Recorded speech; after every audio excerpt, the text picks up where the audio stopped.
Two teams, under 19s, so 16 to 19, and then open men, so 18. We are flying in here on June the 2nd. We're playing the game on June the 4th, and we're flying out on June the 6th.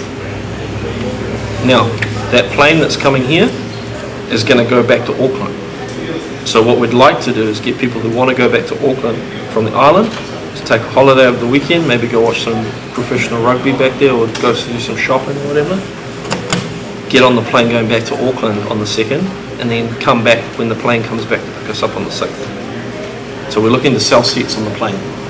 Right on. So people can go there, go to Auckland. Direct flight. Don't have to go. Because the flight they come in on is flying straight back that same day. So whoever's not going to be here for our games, want to go back there. Don't have to go to Western. Don't have to spend the day there. Don't have to pay. Take it one time. Yeah. You can just go down the road on the plane. Well, they want to do. We're putting our money where our mouth is. That's why we're here today. We're here to check out the hotel. We're here to check out the restaurants. We're here to see the stadium, meet the business people. We're doing this.